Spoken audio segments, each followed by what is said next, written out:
എന്തുകൊണ്ടാണ് നമ്മുടെ മതപുരോഹിതന്മാർ നമ്മുടെ കുട്ടികൾ പോലും സന്തോഷിക്കുന്നതിനെതിരായിട്ട് ഇത്രയേറെ അസഹിഷ്ണുത പ്രകടിപ്പിക്കുന്നത്? നിങ്ങൾ സോഷ്യൽ മീഡിയയിൽ പല മതപ്രഭാഷണങ്ങളുടെയും ശകലങ്ങൾ കണ്ടിട്ടുണ്ടാവും. കുട്ടികൾ പാട്ട് പാടുന്നതിനെതിരെ, കുട്ടികൾ ഡാൻസ് ചെയ്യുന്നതിനെതിരെ, സ്കൂളിൽ സൂംബ നൃത്തം ചെയ്യുന്നതിനെതിരെ, എങ്ങനെ കുട്ടികൾ ചിരിക്കുന്നതിനെതിരെ, മനുഷ്യർ സന്തോഷിക്കുന്നതിനെതിരെ ഒക്കെ വയല് പറയുന്നത് കേട്ടിട്ടുണ്ടാവും. അത്തരത്തിലുള്ള ഒരുപാട് മതപ്രഭാഷണങ്ങളുടെ ശകലങ്ങൾ ഇന്ന് സോഷ്യൽ മീഡിയയിൽ പരിഹാസ രൂപേണ തന്നെ പലരും ഷെയർ ചെയ്ത് പ്രചരിപ്പിക്കുന്നത് നിങ്ങൾ കണ്ടിട്ടുണ്ടാവും. എന്നാൽ ഇതൊക്കെ നമുക്ക് ഒരു പരിഹാസത്തിനപ്പുറം ഇതിൻ്റെ യഥാർത്ഥ വിശ്വാസപരമായ അടിത്തറ എന്താണ്, അത് പരിശോധിക്കുമ്പോഴാണ് നമ്മൾ ഈ പരിഹസിക്കുന്നത് കൊണ്ടൊന്നും ഇതിന് പരിഹാരമാവില്ല എന്ന് ബോധ്യപ്പെടുക. കാരണം ഇസ്ലാമിൻ്റെ അടിസ്ഥാന വിശ്വാസം എന്ന് പറയുന്നത്, വിശ്വാസ ദർശനം എന്ന് പറയുന്നത് തന്നെ മനുഷ്യരുടെ സന്തോഷങ്ങൾക്കെതിരായിട്ടുള്ള ഒരു ദർശനമാണ്. ഞാൻ പലതവണ ആവർത്തിച്ച് പല വീഡിയോയിലും പറഞ്ഞിട്ടുള്ളതുപോലെ ഇസ്ലാം ഒരിക്കലും ജീവിതത്തിൻ്റെ ദർശനമല്ല, അത് മരണത്തിൻ്റെ ദർശനമാണ്. മരണം കഴിഞ്ഞിട്ടാണ് ജീവിതം ആരംഭിക്കുന്നത് എന്ന വളരെ വിചിത്രമായ ഒരു വിശ്വാസത്തിൽ നിന്നാണ് ഇസ്ലാം എന്ന ഈ ഒരു ആശയം രൂപം കൊണ്ടിട്ടുള്ളതും നിലനിൽക്കുന്നതും.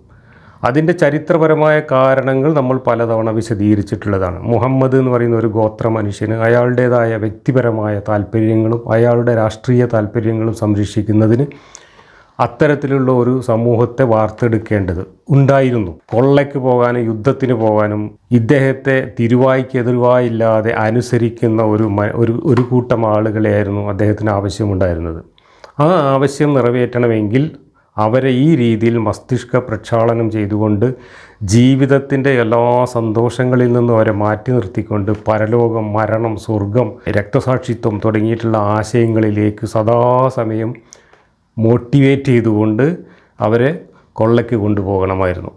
ഈ ഒരു ആവശ്യം മുൻനിർത്തി വളരെ തന്ത്രപൂർവ്വം കൗശലപൂർവ്വം മെനഞ്ഞുണ്ടാക്കിയ കെട്ടുകഥകളാണ് ഇസ്ലാം എന്ന ദർശനത്തിൻ്റെ അടിത്തറ എന്ന് പറയുന്നത്. ഇന്നും അതേ രീതിയിൽ ഈ മതപുരോഹിതന്മാർ പ്രചരിപ്പിച്ചുകൊണ്ടിരിക്കുന്നു. മനുഷ്യർ ഇവിടെ ജനിച്ചിട്ടുള്ളത് ജീവിക്കാൻ വേണ്ടിയല്ല. ജീവിതം എന്ന് പറയുന്നത്, ജീവിതത്തിൽ നമുക്ക് നൈസർഗികമായി ലഭിച്ചിട്ടുള്ള എല്ലാ സിദ്ധികളും, നമ്മുടെ ജീവിതത്തിൻ്റെ എല്ലാ ആസ്വാദന സാധ്യതകളും ദൈവം ഇവിടെ ഒരുക്കിയിട്ടുള്ള ചതിക്കണിയാണ്. ആ ചതിക്കണിയിലേക്കൊന്നും കുടുങ്ങിപ്പോവാതെ മനുഷ്യരെ നേരെ ദൈവത്തിൻ്റെ മാർഗത്തിൽ പരലോകത്തെത്തിച്ചു കൊടുക്കുക. എന്നിട്ട് പരലോകത്ത് ദൈവം ഇതിനൊക്കെ മാർക്കിട്ടിട്ട് അവരെ സ്വർഗത്തിലേക്ക് നയിക്കും.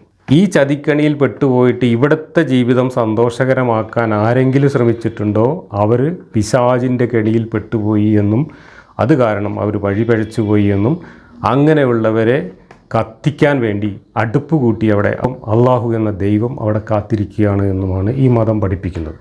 അതുകൊണ്ട് ഒരു ചിരിയോ ഒരു കളിയോ ഒരു വിനോദമോ അതല്ലെങ്കിൽ സർഗാത്മകമായ മനുഷ്യൻ്റെ എന്തെങ്കിലും സിദ്ധികളുടെ ആസ്വാദനമോ ഇതൊന്നും ഈ മതം അനുവദിക്കുന്നില്ല.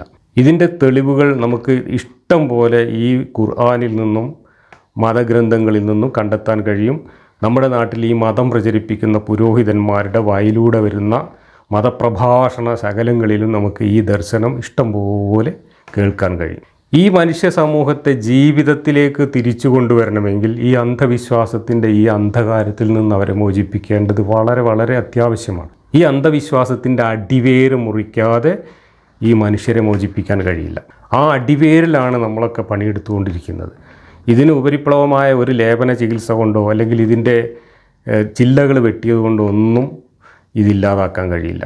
മറിച്ച് ഇതിൻ്റെ അടിവേര്, ഈ വിശ്വാസത്തിൻ്റെ അടിവേര് തകർക്കണം. അത് ഒരു മനുഷ്യൻ്റെ സ്വാർത്ഥ ചിന്തയിൽ നിന്ന് രൂപപ്പെട്ടതാണ് എന്ന് ഈ വിശ്വാസികളെ ബോധ്യപ്പെടുത്തിയെങ്കിൽ മാത്രമേ അവരെ ഇതിൽ നിന്ന് മോചിപ്പിക്കാൻ കഴിയുള്ളൂ.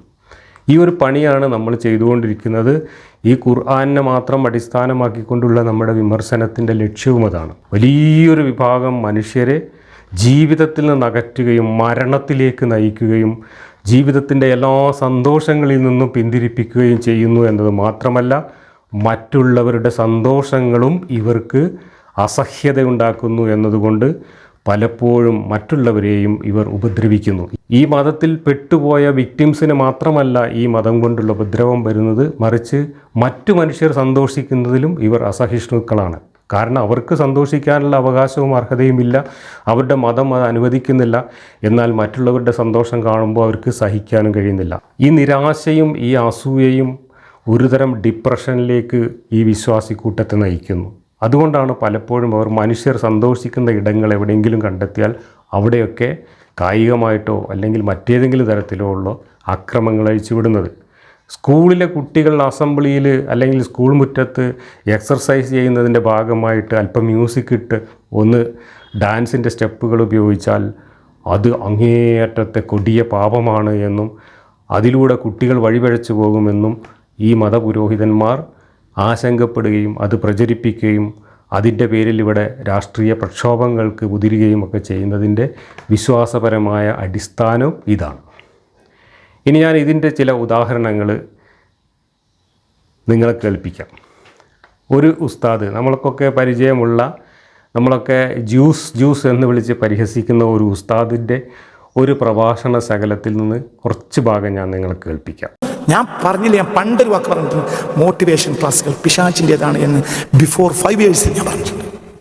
ആയിരിക്കും മോട്ടിവേഷൻ ക്ലാസ്സുകൾ പിശാചിൻ്റെ.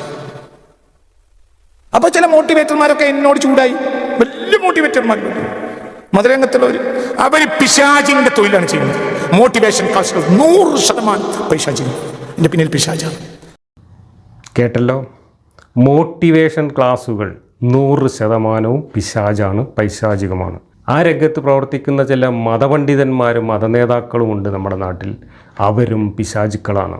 എന്താണ് ഈ മോട്ടിവേഷൻ ക്ലാസ് എന്ന് പറഞ്ഞാൽ? എന്തുകൊണ്ടാണ് അത് പിശാചിൻ്റേതാകുന്നത്? അത് തുടർന്ന് അദ്ദേഹം വിശദീകരിക്കുന്നുണ്ട്. മോട്ടിവേഷൻ ക്ലാസ്സുകൾ നടത്തുന്നത് മതപണ്ഡിതന്മാർ നടത്തിയാലും മതപുരോഹിതന്മാർ നടത്തിയാലും ശരി, അതൊക്കെ മനുഷ്യരെ ജീവിതത്തിന് പ്രോത്സാഹിപ്പിക്കുന്ന മോട്ടിവേഷനാണ്. അതിനാണ് ഇദ്ദേഹം പിശാച് എന്ന് പറയുന്നത്. നേരെ മറിച്ച് ജീവിതത്തിൽ നിന്ന് പിന്തിരിപ്പിച്ചുകൊണ്ട് പരലോകത്തേക്കും സ്വർഗത്തിലേക്കുമുള്ള മോട്ടിവേഷനാണ് കൊടുക്കുന്നതെങ്കിൽ അത് ദൈവികമാണ്. മറിച്ച് മനുഷ്യരെ ജീവിതത്തിൻ്റെ സന്തോഷങ്ങളിലേക്ക്, ജീവിതത്തിൻ്റെ നേട്ടങ്ങളിലേക്ക്, ജീവിതത്തിൻ്റെ ഉയർച്ചകളിലേക്ക്, ജീവിതത്തിൻ്റെ പുരോഗതിയിലേക്കൊക്കെ നയിക്കുന്നതിനാവശ്യമായ മോട്ടിവേഷനാണ് നിങ്ങൾ കുട്ടികൾക്ക് നൽകുന്നതെങ്കിൽ, സമൂഹത്തിന് നൽകുന്നതെങ്കിൽ അത് പൈശാചികമാണ്. ഇതാണ് ഈ ഉസ്താദ് പറയുന്നത്. ഞാനീ പറഞ്ഞു വന്ന അതേ ആശയത്തിൻ്റെ മറ്റൊരു കൃത്യമായ രൂപമാണ് ഇദ്ദേഹം ഈ അവതരിപ്പിക്കുന്നത്. ജീവിക്കാനുള്ള മോട്ടിവേഷൻ കൊടുക്കുക എന്ന് പറയുന്നത് ദൈവത്തിൻ്റെ പണിയല്ല, അത് പിശാചിൻ്റെ പണിയാണ്. ഇനി ബാക്കി കേൾക്കാം, അപ്പോഴാണ് നമുക്കിതിൻ്റെ കൂടുതൽ വിശദാംശങ്ങൾ മനസ്സിലാക്കാം. ഇനി ഇതിൻ്റെ ബാക്കി കൂടി നമുക്ക് കേൾക്കാം. അതെന്താ നിങ്ങൾക്ക് മനസ്സിലാക്കാത്തത്? റഹ്മത്തുള്ളാന്റെ തല നിങ്ങളെ തലയിലില്ലാത്തതുകൊണ്ടാണ്. റഹ്മത്തുള്ളാക്ക് തന്ന പടച്ചോം കഴുത്തിൻ്റെ മേലെ തന്നൊരു തല നിങ്ങൾക്കില്ല, അതുകൊണ്ടാണ് നിങ്ങൾ മനസ്സിലാക്കാത്തത്. Motivation class പിശാചിൻ്റെതാണോ? എല്ലാ മോട്ടിവേഷൻ ക്ലാസ്സും പിശാചിൻ്റെതാണ്. ഈ ലോകം ജീവിക്കാൻ വേണ്ടി മാത്രമുള്ളതാണ്. മോട്ടിവേഷൻ വേണ്ടത് പരലോകത്തിലേക്കാണ്. ഇസ്ലാം എന്നാൽ ആളുകളെ മുന്നിൽ നിന്ന് പുറകോട്ട് തള്ളലാണ്, ബാക്കിൽ നിന്ന് മുന്നോട്ട് തള്ളലല്ല. അതാണ് വളരെ പ്രധാനപ്പെട്ട ഇസ്ലാമിക പോയിൻ്റാണ് ഇദ്ദേഹം ഇപ്പോൾ പറഞ്ഞത്.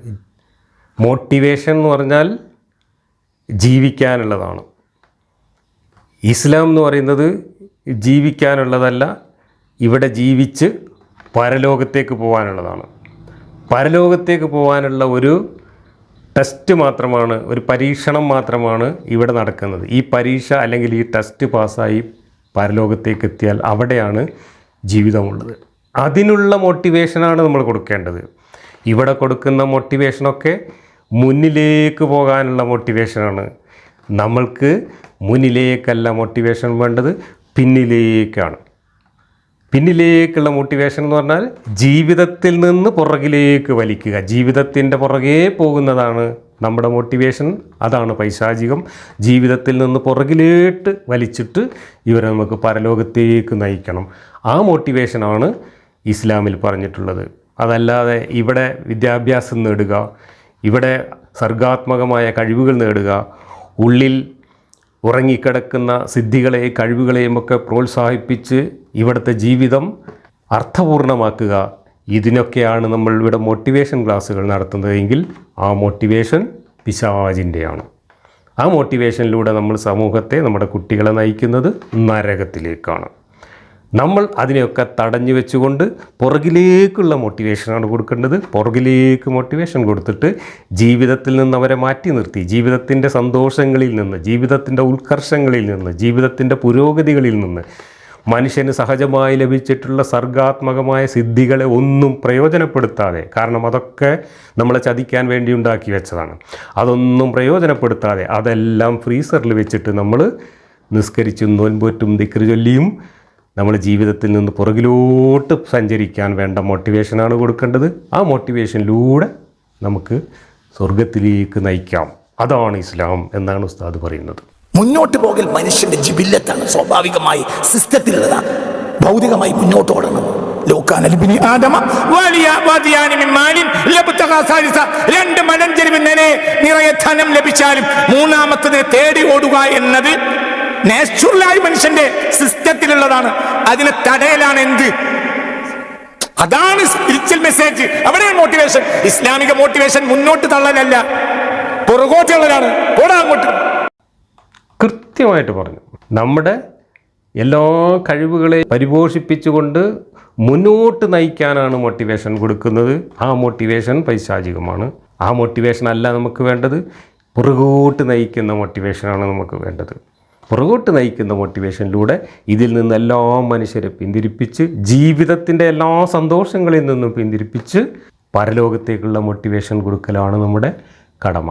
ഇവിടുത്തെ ജീവിതത്തിന് വേണ്ടി മോട്ടിവേഷൻ ക്ലാസ്സുകൾ നടത്തുന്നത്, കുട്ടികളെ നിങ്ങൾ വിദ്യ അഭ്യസിക്കൂ, കുട്ടികളെ നിങ്ങളുടെ കഴിവുകൾ പരിപോഷിപ്പിക്കൂ, കുട്ടികളെ നിങ്ങൾ പുരോഗതി നേടൂ, കുട്ടികളെ നിങ്ങൾ ആ നേട്ടങ്ങൾ കൈവരിക്കൂ, ഈ നേട്ടങ്ങൾ കൈവരിക്കൂ എന്നൊക്കെ പറഞ്ഞുകൊണ്ട് ജീവിതത്തിന് മോട്ടിവേഷൻ കൊടുക്കുന്ന എല്ലാ മോട്ടിവേഷൻകാരും പിശാചിൻ്റെ സന്തതികളാണ്. ഇപ്പൊ മുസ്ലിയാക്കന്മാരിൽ നല്ല ശതമാനത്തിന് പണി മോട്ടിവേഷൻ ക്ലാസ്. അവരൊക്കെ ചെയ്ത്താൻ്റെ സന്തതികളാണ്. ആ മൂല്യന്മാരും മുഴുവൻ ചെയ്ത്തന്മാരും 100% അള്ളാഹുവും മനുഷ്യനുമായുള്ള ബന്ധത്തെ ഇല്ലാതാക്കാനേ മോട്ടിവേഷൻ ക്ലാസ്സിൽ 100%. അവന്റെ മുഖത്തേക്ക് നോക്കരുത്. മോട്ടിവേഷൻ ക്ലാസ് എടുക്കുന്ന മൂല്യരെ മുഖത്തേക്ക് നോക്കിയ ഇമാം ചെയ്ത്താനാണ് അവൻ. മോട്ടിവേഷൻ ക്ലാസ് എടുക്കുന്ന മൊയ്ലിയാരുടെ മുഖത്തേക്ക് നോക്കിയാൽ ഈമാൻ നഷ്ടപ്പെടും. ചെകുത്താനാണ് അവൻ. കാരണം മനുഷ്യനും അള്ളാഹുവും തമ്മിലുള്ള ബന്ധത്തെ ഇല്ലാതാക്കുകയും മനുഷ്യനും തമ്മിലുള്ള, മനുഷ്യനും ഭൗതിക ലോകവും തമ്മിലുള്ള, മനുഷ്യനും ഇഹലോക ജീവിതത്തിലെ ജീവിത അഭിവൃദ്ധിയും സന്തോഷങ്ങളും ഒക്കെ ആയിട്ട് ബന്ധപ്പെടുത്താനുള്ളതാണ് മോട്ടിവേഷൻ ക്ലാസ്സുകൾ. അത് ഒരു മുസ്ലിമിൻ്റെ ഈമാൻ കളയുന്ന ഏർപ്പാടാണ്, ഒരു മുസ്ലിമിനെ നരകത്തിലേക്ക് നയിക്കുന്ന ഏർപ്പാടാണ്. അതുകൊണ്ട് മോട്ടിവേഷൻ ക്ലാസ് നടത്തുന്ന മൗലവിമാരായാലും ശരി, മതപണ്ഡിതന്മാരായാലും ശരി, അവരുടെ മുഖത്തേക്ക് നോക്കിയാൽ നമ്മുടെ ഈമാൻ പോകും. ഹറാമാണ്, ചെകുത്താന്മാരാണ് അവർ എന്നാണ് മൗലവിമാർ പറയുന്നത്. മോട്ടിവേഷൻ ക്ലാസ് പോലെ ഇന്ന് നടന്നുകൊണ്ടിരിക്കുന്ന മുസ്ലിയാക്കന്മാര് വരെ മുസ്ലിം സമുദായത്തിന് ഇതിനു വേണ്ടി ഓടുക.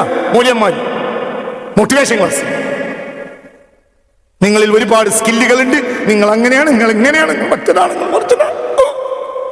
Motivation class എടുക്കുന്നവൻ പിശാച്ചാണ്. അത് പിശാച്ചിന്റെ അവതാരമാണ്. മൗലവിയാരാണെങ്കിൽ അവന്റെ മുഖത്തേക്ക് നോക്കരുത്, ഈമാൻ നഷ്ടപ്പെട്ടു. നിങ്ങൾ എന്ത് വിചാരിച്ചാലും അല്ല, നിങ്ങളെ വാപ്പാൻ്റെ എവിടെയാണ് എൻ്റെ റേഷൻ കാർഡ്? നിങ്ങളുടെ ഉള്ളിൽ കുറേ സ്കില്ലുകളുണ്ട്, കുറേ സിദ്ധികളുണ്ട്, കുറേ കഴിവുകളുണ്ട്, കുറേ സർഗാത്മകമായ വാസനകളുണ്ട്, കലാവാസനകളുണ്ട് എന്നൊക്കെ പറഞ്ഞുകൊണ്ട് അതിനെല്ലാം പരിപോഷിപ്പിച്ചുകൊണ്ട് മനുഷ്യരെ ഈ ജീവിതത്തിൻ്റെ സൗന്ദര്യത്തിലേക്ക് നയിക്കുന്ന മോട്ടിവേഷൻ പൈശാചികമാണ്. അത് നടത്തുന്ന, ആ ക്ലാസ് നടത്തുന്ന മൗലവിമാർ പിശാചുക്കളാണ്. അവരുടെ മുഖത്തേക്ക് നോക്കിയാൽ നമ്മുടെ ഈമാൻ പോകും. അവർ നരകത്തിലേക്കാണ് സമൂഹത്തെ നയിക്കുന്നത്. ഈ പറഞ്ഞത് ഈ മൗലിയാർക്ക് എന്തോ തലയ്ക്ക് സുഖമില്ലാത്തതുകൊണ്ട് പറയുകയാണ് എന്നോ, അല്ലെങ്കിൽ ആ മൗലിയാർക്ക് എന്തോ കുഴപ്പമുള്ളതുകൊണ്ട് പറയുകയാണ് എന്നോ ആരെങ്കിലും ധരിച്ചിട്ടുണ്ടെങ്കിൽ തെറ്റാണ്. കുഴപ്പം ഈ മൗലിയാർക്കല്ല. ഈ മൗലിയാർ പറഞ്ഞത് വളരെ കൃത്യമാണ്. എന്താണോ ഇസ്ലാം അതാണ് ഈ മൗലിയാർ പറഞ്ഞത്. ഇസ്ലാം മനുഷ്യനെ ജീവിതത്തിൽ നിന്ന് മരണത്തിലേക്ക് പിടിച്ചു വലിക്കുന്ന ദർശനമാണ്. ഇസ്ലാം മനുഷ്യനെ സൗന്ദര്യത്തിൽ നിന്ന് വൈരൂപ്യത്തിലേക്ക് തിരിച്ചു വിളിക്കുന്ന ദർശനമാണ്. ഇസ്ലാം മനുഷ്യനെ വെളിച്ചത്തിൽ നിന്ന് ഇരുട്ടിലേക്ക് തിരിച്ചു വിളിക്കുന്ന ദർശനമാണ്.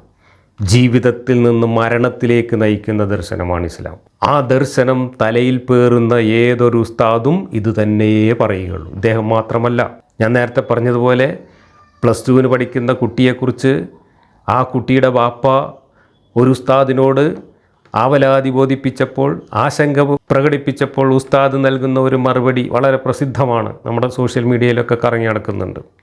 എന്താണ്? +2 പഠിക്കുന്ന പെൺകുട്ടി, ആ പെൺകുട്ടിക്ക് സ്കൂളിൽ നിസ്കരിക്കാൻ സൗകര്യമില്ല, അടുത്തൊന്നും മുസ്ലിങ്ങളെ വീടുമില്ല. ഇനി വീടുണ്ടെങ്കിൽ തന്നെ പ്രായപൂർത്തിയായ ഒരു കുട്ടിയെ ആരാൻ്റെ വീട്ടിലേക്ക് അങ്ങനെ നിസ്കരിക്കാൻ പറഞ്ഞയക്കുന്നത് ശരിയല്ല. ഞാൻ ഇനി എന്ത് ചെയ്യും ഉസ്താദേ എന്ന് ഈ കുട്ടിയുടെ വാപ്പ ചോദിച്ചപ്പോൾ ഉസ്താദ് ആ കുട്ടിയുടെ വാപ്പാക്ക് നൽകുന്ന ഉപദേശമാണ് ആ ഉസ്താദ് തന്നെ വയലിൽ പറയുന്നത്. എന്താ ഉസ്താദ് പറയുന്നത്? ഇജ്ജൻ്റെ മകളെ +2 പഠിപ്പിച്ചോ എന്ന് പരലോകത്ത് ചെല്ലുമ്പോൾ അള്ളാഹിനോട് ചോദിക്കൂല. ഇജ്ജൻ്റെ മകളെ ഡിഗ്രി വരെ പഠിപ്പിച്ചോ എന്ന് പടച്ചോൻ അവിടെ നിന്നോട് ചോദിക്കാൻ പോകുന്നില്ല. മറിച്ച് നിൻ്റെ മകളെ നിസ്കരിക്കാൻ സൗകര്യം ചെയ്തു കൊടുത്തോ എന്ന് അള്ളാഹ് അവിടെ ചോദിക്കും. നിൻ്റെ മകളോടും ചോദിക്കും നീ പഠിച്ചോ, +2 പാസ്സായോ എന്നല്ല അവിടെ അള്ളാഹു ചോദിക്കുക. നീ 5 നേരം നിസ്കരിച്ചോ, നീ നിസ്കാരം ഒഴിവാക്കിയോ എന്നാണ് അള്ളാഹ് അവിടെ ചോദിക്കുക. അതുകൊണ്ട് പ്രശ്നത്തിന് പരിഹാരമൊന്നും അന്വേഷിക്കേണ്ടതില്ല, നിർത്തിക്കള പഠനം. എൻ്റെ പെൺകുട്ടിയുടെ +2 പഠനം അവിടെ വെച്ച് നിർത്ത്. നിസ്കരിക്കാൻ സൗകര്യമില്ലാത്ത സ്കൂളിലാണ് പോകുന്നതെങ്കിൽ പഠിക്കേണ്ട, പഠിത്തം നിർത്ത് എന്ന് ഞാൻ ഉപദേശിച്ചു എന്നാണ് അഭിമാനപൂർവ്വം മൊയ്ലിയാർ വയൽ പറയുന്നത്. ആ വയലൊന്നും ഞാനിവിടെ കേൾപ്പിക്കുന്നില്ല, അതൊക്കെ നിങ്ങൾ പലരും സോഷ്യൽ മീഡിയയിൽ കേട്ടിട്ടുള്ള വയലിൻ്റെ കഷ്ണങ്ങളാണ്. ഇതാണ് ഇപ്പോൾ ഈ സ്കൂളുകളിൽ കുട്ടികൾ സന്തോഷത്തോടു കൂടി എക്സർസൈസ് ചെയ്ത് അവരുടെ ആ മാനസികാരോഗ്യവും ശാരീരിക ആരോഗ്യവും മെച്ചപ്പെടുത്തുന്നതിന് വേണ്ടി ഒരു പ്രോജക്റ്റ് കൊണ്ടുവന്നപ്പോൾ അതിനെതിരായിട്ട് ഇവിടുത്തെ മതമൗലികവാദികൾ, മതപണ്ഡിതന്മാരെന്ന് പറഞ്ഞ് നടക്കുന്ന ആളുകൾ കൂട്ടത്തോടെ ചാടി വീണ് വെളിച്ചപ്പാട് തുള്ളിയത് എന്തിനു വേണ്ടിയിട്ടാണ്? അതിൻ്റെ കാരണം ഇതാണ്. കുട്ടികൾ സംഗീതം കേട്ടുകൊണ്ട് നൃത്തച്ചുവട് വെച്ചുകൊണ്ട് എക്സർസൈസ് ചെയ്താൽ, അതും ആൺകുട്ടികളും പെൺകുട്ടികളും അധ്യാപകരും ഒക്കെ കൂടെ അങ്ങനെ നൃത്തം ചെയ്തുകൊണ്ട് ഒരു എക്സർസൈസ് നടത്തിയാൽ അത് കുട്ടികളെ പൈശാചികമായ പാതയിലേക്ക് നയിക്കും, ജീവിതത്തിലേക്ക് നയിക്കും. നമ്മുടെ ലക്ഷ്യം എന്താണ്? ജീവിതത്തിൻ്റെ സന്തോഷങ്ങളിൽ നിന്ന് നമ്മുടെ കുട്ടികളെ തിരിച്ച് വിളിച്ച് അവരെ മോട്ടിവേറ്റ് ചെയ്യേണ്ടത് എന്തിനു വേണ്ടിയിട്ടാണ്? ഈ പറഞ്ഞതിന് വേണ്ടിയിട്ടാണ്. പരലോകത്തേക്ക് മരിക്കാൻ തയ്യാറെടുപ്പ് നടത്താനാണ് അവരെ മോട്ടിവേറ്റ് ചെയ്യേണ്ടത്, ജീവിതത്തിന് വേണ്ട മോട്ടിവേഷനല്ല. സംഗീതം കേട്ടാൽ കുട്ടികൾ സന്തോഷിക്കും, അതാണ് പ്രശ്നം. നൃത്തം ചെയ്താൽ കുട്ടികൾ സന്തോഷിക്കും, അവിടെയാണ് പ്രശ്നം. ആൺകുട്ടികളും പെൺകുട്ടികളും ഒരുമിച്ച് നൃത്തം ചെയ്താൽ അതവരുടെ ഭാവിയിൽ അത്തരത്തിലുള്ളൊരു സംസ്കാരത്തിലേക്ക് അവർ നയിക്കും. അതൊക്കെ പൈശാചികമാണ്. അതൊക്കെ നോക്കിയിരിക്കുകയാണ് അവിടെ അള്ളാഹു. ഈ സൗകര്യങ്ങളൊക്കെ ഈ ഭൂമിയിൽ ഉണ്ടാക്കി വെച്ചിട്ട് ഈ ചതിക്കുഴിയെല്ലാം ഒരുക്കി വെച്ചിട്ട് ഈ ചതിയിൽ ആരാണോ പെട്ടുപോകുന്നത്? പിശാചാണെങ്കിൽ ഇവിടെ അങ്ങനെ ഓടി നടക്കുകയാണ്. സംഗീതത്തിലേക്ക് വാ, ചിത്രം വരക്കാൻ വാ, പാട്ട് പാടാൻ വാ, നൃത്തം ചെയ്യാൻ വാ, സിനിമ കാണാൻ വാ, വിദ്യാഭ്യാസത്തിന് വാ, അറിവ് നേടാൻ വാ, ചിന്തിക്കാൻ വാ എന്നൊക്കെ പറഞ്ഞുകൊണ്ട് പിശാച് ഇങ്ങനെ ചുറ്റിക്കറങ്ങി നടക്കുകയാണ് അവിടെ. ആ കെണിയിൽ പെട്ടുപോയോ ജീവിതത്തിലേക്കുള്ള മോട്ടിവേഷനായി മാറി. ജീവിതത്തിലേക്കുള്ള മോട്ടിവേഷൻ കിട്ടിയോ അവൻ പഴിച്ച് നേരെ നരകത്തിലേക്കുള്ള യാത്ര അവിടെ ആരംഭിക്കും. ഇതാണ് ഇസ്ലാമിൻ്റെ ദർശനം. ഇനി സൂംബ ഡാൻസിൻ്റെ വിവാദം വന്ന സമയത്ത് ഒരു മൊയ്ലിയാരൊന്നല്ല, ഒരു മെഡിക്കൽ കോളേജിലെ ഓർത്തോ സർജൻ ആയിട്ടുള്ള ഡോക്ടറാണ് സംസാരിക്കുന്നത്. ഞാൻ കേൾപ്പിച്ചു തരാം, നിങ്ങളൊക്കെ കേട്ടിട്ടുണ്ടാവും പലതും. ഒരു മുസ്ലിം സ്ത്രീ എങ്ങനെ പെരുമാറണം, ഒരു മുസ്ലിം സ്ത്രീ എങ്ങനെയായിരിക്കണം സമൂഹത്തിൽ, അതാണുങ്ങൾക്കിടയിൽ ചാടിക്കളിക്കേണ്ടവളല്ല ഒരു വിശ്വാസി. ഇസ്ലാമിനെ പ്രഖ്യാപിച്ച അള്ളാഹു ആരാധ്യനാണെന്ന് മുഹമ്മദ് നബി പ്രവാചകനാണെന്ന് പ്രഖ്യാപിച്ച ഒരു സ്ത്രീക്ക് ചില പെരുമാറ്റത്തിന് ചില നിബന്ധനകളുണ്ട്. നന്നായിട്ട് കൂട്ടം കെട്ടി ചാടിക്കളിക്കാൻ ഇസ്ലാം അനുവദിക്കുന്നില്ല. ആർക്കാണ് അഭിപ്രായത്തിലുള്ളത്? ഏത് ഇസ്ലാമിക മതപണ്ഡിതർക്കാണ് അങ്ങനെ ആണുങ്ങൾ കാണുന്ന ഒരു പബ്ലിക്കായ സ്ഥലത്ത് പെൺകുട്ടികൾ കൂട്ടം കെട്ടി ചാടുന്നത്, ഒരു പ്രത്യേക രീതിയിൽ ചാടിക്കളിക്കുന്നത് അനുവദനീയമാണ്, അതിന് മതത്തിൽ പ്രതിവിലക്കുകളില്ല എന്ന് പറയാൻ ഏത് പണ്ഡിതനാണ് സാധിക്കും? ഒരാൾക്കും സാധിക്കില്ല. ഇസ്ലാം പഠിച്ച ഒരാൾക്കും സാധിക്കില്ല.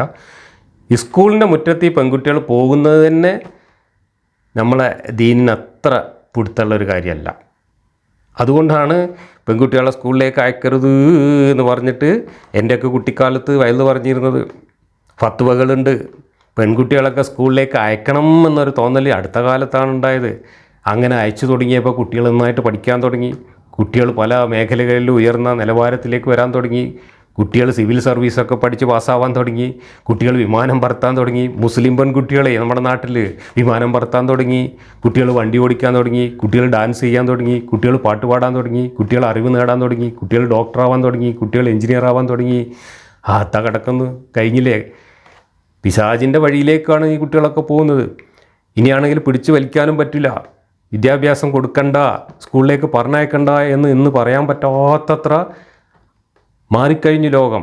അതുകൊണ്ട് അത് പറയാൻ പറ്റില്ല. പക്ഷേ പരമാവധി സ്കൂളിൽ പോകുന്ന കുട്ടികളെ നമ്മൾ അവിടെയുള്ള ഇതുപോലെയുള്ള പൈശാചികതയിൽ നിന്നൊക്കെ പിന്തിരിപ്പിച്ചിട്ട് എങ്ങനെയെങ്കിലും അവരെ നമുക്ക് മോട്ടിവേറ്റ് ചെയ്ത് സ്വർഗത്തിലെത്തിക്കണം.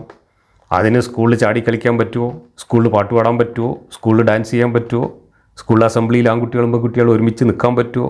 സ്കൂളിൽ ഒരു ക്ലാസ്സിൽ ആൺകുട്ടികളും പെൺകുട്ടികളും ഒരുമിച്ച് പഠിക്കാൻ പറ്റുമോ? സ്കൂളിൽ പെണ്ണുങ്ങളായ ടീച്ചർമാരും ആണുങ്ങളായ ടീച്ചർമാരും ഒക്കെ വന്നിട്ട് കുട്ടികളെ മുഖത്ത് നോക്കി പഠിപ്പിക്കാൻ പറ്റുമോ? ഇതൊന്നും പറ്റൂല. ഇതൊന്നും ഇസ്ലാമിലില്ല. പക്ഷേ കുറേ ഇല്ലാത്തതും നമ്മൾ ഇന്ന് കണ്ണടക്കേണ്ടി വരികയാണ്. നിവൃത്തിയില്ലാത്തതുകൊണ്ട് കണ്ണടക്കുകയാണ് പലരും.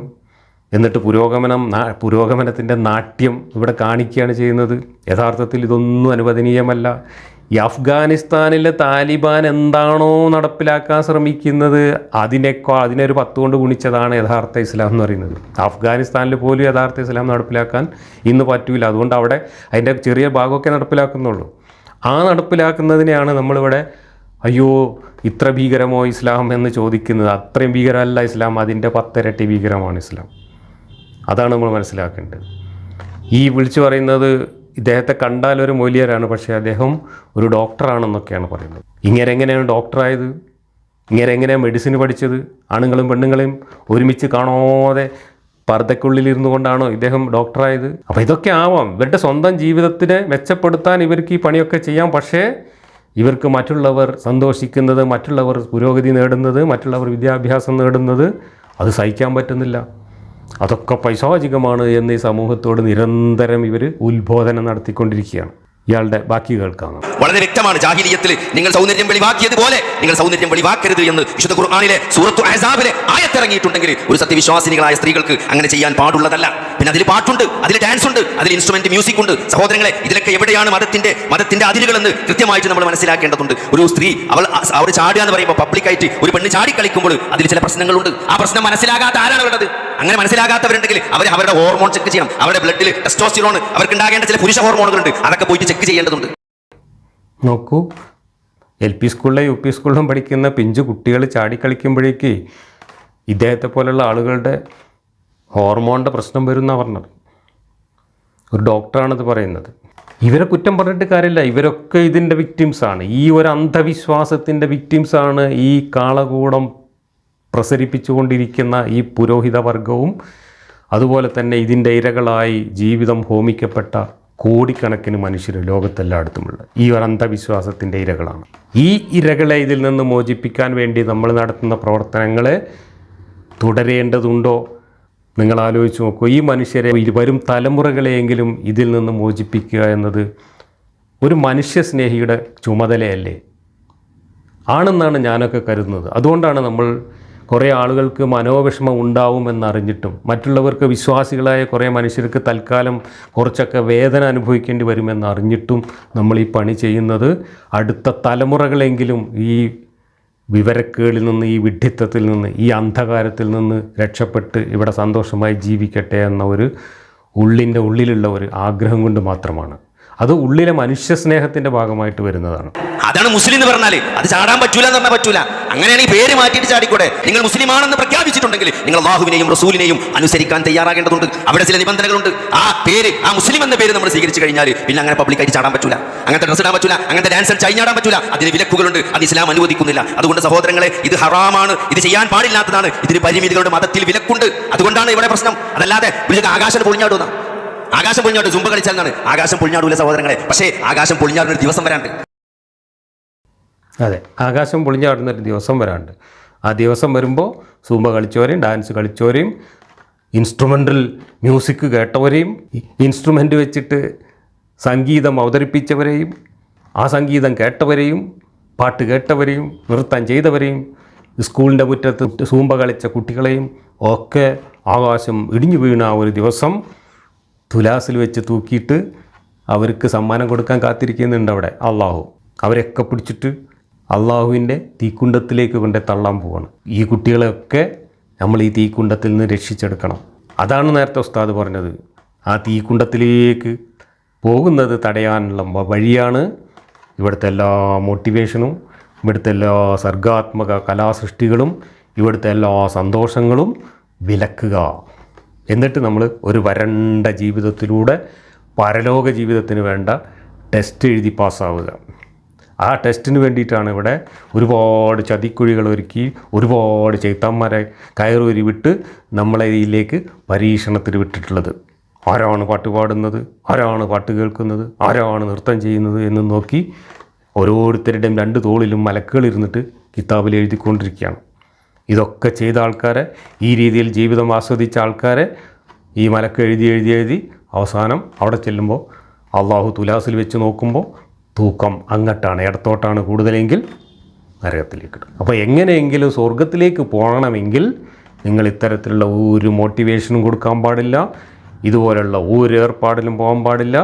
പിന്നെ എന്താണ് പാടുള്ളതെന്ന് ചോദിച്ചാൽ അതൊക്കെ നമ്മളെ മുത്ത് റസൂല് ഖുർആനിലും ഹദീസിലും പറഞ്ഞിട്ടുണ്ട്. ആ പറഞ്ഞ കാര്യങ്ങളൊക്കെ ചെയ്ത് ഇവിടെ അങ്ങനെ ജീവിച്ചാൽ നമുക്ക് പരലോകത്ത് സ്വർഗത്തിലെത്താം. അതല്ല ഇഹലോകത്ത് കാണുന്ന ഈ സന്തോഷങ്ങളും അഭിവൃദ്ധിയൊക്കെയാണ് നമ്മൾ കാംക്ഷിക്കുന്നതെങ്കിൽ അതിലൂടെ നമുക്ക് നരകത്തിൻ്റെ കൂണ്ടിലേക്ക് ചെന്ന് ചാടാം. ഇതാണ് ഇസ്ലാം, ഇതാണ് ഇസ്ലാമിൻ്റെ ദർശനം, മരണത്തിൻ്റെ ദർശനം. മരണാനന്തരം എന്തോ അവിടെ കള്ളും പെണ്ണും കിട്ടും, അവിടെ പോയിട്ട് ജീവിക്കാം. അതാണ് നമ്മുടെ ജീവിതത്തിൻ്റെ ലക്ഷ്യം. ഇവിടെ ജീവിക്കുക എന്നുള്ളത് നമ്മുടെ ലക്ഷ്യമല്ല.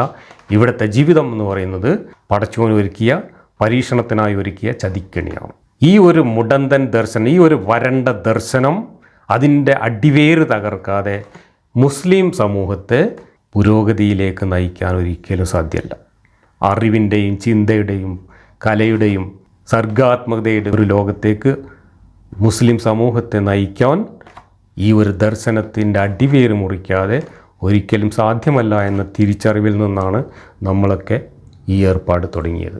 ഞാനിപ്പോൾ ഇത്രയും പറയുന്നത് അടുത്ത കാലത്തായി കുറേ സോക്കാൾഡ് പുരോഗമനം പറയുന്ന ആളുകൾ, പോസ്റ്റ് മോഡേണിസ്റ്റുകളൊക്കെ ആയിട്ടുള്ള കുറേ ആളുകൾ വന്നിട്ട് നമ്മൾ ഇസ്ലാമിനെ വിമർശിക്കുന്നതൊക്കെ ഇസ്ലാമോഫോബിയ പരത്തലാണെന്നും മുസ്ലിം സമൂഹത്തെ മറ്റുള്ളവർക്ക് ഇരകളാക്കി കൊടുക്കുന്ന പണിയാണ് എന്നും മുസ്ലിം സമൂഹം അവരുടേതായ ലോകത്ത് അങ്ങനെ ജീവിച്ചോട്ടെ എന്നും അവർക്ക് യാതൊരു പുരോഗതിയും മാറ്റമൊന്നും ആവശ്യമില്ല എന്നും അവരുടെ സംസ്കാരം അനുസരിച്ച് അവരുടെ വിശ്വാസം അനുസരിച്ച് അവർ ജീവിച്ചാൽ മതി എന്നും നമ്മളെ പഠിപ്പിക്കാൻ വരുന്ന കുറേ ആളുകളുണ്ട്. അവരോടാണ് ഞാനീ പറയുന്നത്. ഒരു തരം വരണ്ട ചിന്താഗതിയാണ്. കാരണം നമ്മൾ ഇത് പറയുന്ന ആളുകൾ എവിടെ നിന്നാണ് വന്നത് എന്നും അവരുടെ മുൻ തലമുറകൾ എങ്ങനെയായിരുന്നു ജീവിച്ചിരുന്നത് എന്നും അവിടെ നിന്ന് ഇന്നത്തെ അവസ്ഥയിലേക്ക് അവരെങ്ങനെയാണ് എത്തിയത് എന്നൊന്നും അവർ ചിന്തിക്കുന്നില്ല. അവർ ആദിവാസികളെക്കുറിച്ച് പറയുകയാണെങ്കിൽ അത് അറിയാം. അവർ ആദിവാസികൾ എന്നുള്ളവർക്ക് അവരുടെ സംസ്കാരം അനുസരിച്ച് അവരിങ്ങനെ പട്ടച്ചാരായം കുടിച്ച് അവിടെ കാട്ടിലിങ്ങനെ ജീവിച്ചാൽ മതി, അവർക്ക് വിദ്യാഭ്യാസമൊന്നും വേണ്ട, അവർ സിവിലൈസ്ഡ് ആയിട്ടുള്ളൊരു സമൂഹമായിട്ടൊന്നും മാറേണ്ടതില്ല. അങ്ങനെ മാറ്റാൻ നമ്മൾ ശ്രമിക്കുന്നത് അവരെ സാംസ്കാരികമായ അവരെ സ്വത്വം ഇല്ലാതാക്കലാണ്, അവരെ സാമുദായികമായിട്ടുള്ള അവരെ സ്വത്വം നശിപ്പിക്കലാണ്. അതുകൊണ്ട് അവരെ അടുത്തേക്കൊന്നും നമ്മൾ അങ്ങനത്തെ പരിഷ്കാരങ്ങളും കൊണ്ടൊന്നും പോകേണ്ട, അവരവിടെ തന്നെ ജീവിച്ചോട്ടെ എന്ന് പറയും. ഇത് പറയുന്നവരും ഒരു 2-3 തലമുറ മുമ്പ് അതുപോലെ ജീവിച്ചിരുന്നവരാണ്. അവരിന്നത്തെ അവസ്ഥയിലെത്തിയത് അവരുടെ ജീവിതത്തിൽ ഇതുപോലെയുള്ള ഇടപെടലുകളിലൂടെ മുൻ തലമുറയിൽപ്പെട്ട സാമൂഹ്യ പരിഷ്കർത്താക്കളുടെ കഠിനമായ പ്രയത്നങ്ങളിലൂടെ പ്രവർത്തിച്ചതിൻ്റെ ഫലമായിട്ടാണ് അവരിന്ന് ഈ അവസ്ഥയിലെത്തിയത്. പക്ഷേ അവരെത്തിയ സ്ഥിതിക്ക് അവർക്ക് ഇനി മറ്റുള്ളവരും അങ്ങോട്ട് എത്തണ്ട, മറ്റുള്ളവരൊക്കെ അങ്ങനെ കാട്ടിലും ഇരുട്ടിലുമായിട്ട് കഴിഞ്ഞാൽ മതി. മുസ്ലിം സമൂഹം അവരുടെ ഈ അന്ധവിശ്വാസങ്ങളുമായിട്ട് ഇരുട്ടിലങ്ങ് കഴിഞ്ഞാൽ മതി. അവർക്ക് യാതൊരു മോചനവും ആവശ്യമില്ല, അവർക്കൊരു പുരോഗതിയൊന്നും ആവശ്യമില്ല, അവർ സിവിലൈസ്ഡ് ആവേണ്ടതില്ല, അവർ മനുഷ്യരാവേണ്ടതില്ല, അവരങ്ങനെ തന്നെ ജീവിച്ചു പോയിക്കോട്ടെ, അത് അവരുടെ സാംസ്കാരികമായിട്ടുള്ള അവകാശമാണ് എന്നൊക്കെ പറഞ്ഞുകൊണ്ട് ഈ സമൂഹത്തിന് വെളിച്ചം കാണിക്കാൻ പരിശ്രമിക്കുന്നവരെ മുഴുവൻ കുറ്റവാളികളായി ചിത്രീകരിക്കുന്ന ഒരു വരണ്ട തത്വവാദം ഈ അടുത്ത കാലത്ത് കേരളത്തിലൊക്കെ ശക്തിപ്പെട്ടിട്ടുണ്ട്. അതിൻ്റെ കുറേ ആൾക്കാർ യുക്തിവാദികളാണെന്ന് പറഞ്ഞു നടക്കുന്ന ആളുകൾ പോലും ഇത്തരത്തിലുള്ള വരണ്ട വാദവുമായിട്ട് നമ്മളെയൊക്കെ കുറ്റപ്പെടുത്തുന്നുണ്ട്. ആ ഒരു സാഹചര്യം കൂടെ കണക്കിലെടുത്തുകൊണ്ടാണ് ഞാനിത് പറയുന്നത്. ഈ സമൂഹത്തെ മനുഷ്യരാക്കി മാറ്റണമെങ്കിൽ, അവരെ ജീവിതത്തിലേക്ക് നയിക്കണമെങ്കിൽ, അവർക്ക് വെളിച്ചം നൽകണമെങ്കിൽ, അവരെ ഈ ഇരുട്ടിൻ്റെ ആഴക്കുഴിയിൽ നിന്ന് മോചിപ്പിക്കണമെങ്കിൽ ഈ അന്ധവിശ്വാസ ദർശനത്തിൻ്റെ അടിവേര് മുറിക്കുക തന്നെ വേണം. ആ അടിവേര് മുറിക്കുക എന്നത് ഒരു മനുഷ്യൻ്റെ മനുഷ്യത്വപരമായ ഒരു കടമയുടെ ഭാഗമായി നിർവഹിക്കപ്പെടുന്ന ഒരു സാംസ്കാരിക പ്രവർത്തനമാണ് എന്നാണ് ഞാനൊക്കെ മനസ്സിലാക്കുന്നത്. അതുകൊണ്ട് തന്നെയാണ് വളരെ സാഹസികമായി ഒരു കാലത്ത് ഒരു 50 കൊല്ലം മുമ്പ് നമ്മൾ ഈ പണിക്ക് ഇറങ്ങിയത്. ഇന്നത്തെ അവസ്ഥയൊന്നുമല്ല അന്നുണ്ടായിരുന്നത്. അന്ന് ഇത് വളരെ സാഹസികമാണ്, ജീവൻ പണയം വെച്ചിട്ടുള്ള പണിയാണ് നമ്മൾ നടത്തിയിട്ടുള്ളത്. എന്നിട്ടും നമ്മളൊക്കെ ഇവിടെ ജീവിച്ചു എന്ന് പറയുന്നത് ഈ മനുഷ്യരെ സ്നേഹിച്ചുകൊണ്ട് ആ മനുഷ്യർക്കിടയിൽ അവരുടെ നന്മ കാംക്ഷിച്ചുകൊണ്ടാണ് നമ്മൾ പ്രവർത്തിക്കുന്നത് എന്ന് പ്രവൃത്തിയിലൂടെയും ജീവിതത്തിലൂടെയും അവരെ ബോധ്യപ്പെടുത്തിക്കൊണ്ട് ജീവിച്ചതുകൊണ്ട് മാത്രമാണ് നമ്മൾ ആപത്തൊന്നും ഏൽക്കാതെ ഇത്രയും കാലം ഇവിടെ ജീവിച്ചതും പ്രവർത്തിച്ചതും. അതാണ് ഈ കുറ്റപ്പെടുത്തുന്ന ആളുകളോട് പറയാനുള്ളത്. നിരുത്സാഹപ്പെടുത്തരുത്. നിങ്ങളുടെ പ്രോത്സാഹനമില്ലെങ്കിലും സഹായമില്ലെങ്കിലും സഹകരണമില്ലെങ്കിലും ശരി, നിരുത്സാഹപ്പെടുത്തുകയും കുറ്റപ്പെടുത്തുകയും ചെയ്തുകൊണ്ട് ഈ സൽക്കർമ്മങ്ങളിൽ ഏർപ്പെട്ടിട്ടുള്ള ആളുകളെ അതിൽ നിന്ന് പിന്തിരിപ്പിക്കാൻ ശ്രമിക്കരുത് എന്നാണ് അത്തരം ആളുകളോട് ഈ അവസരത്തിൽ പറയാനുള്ളത്.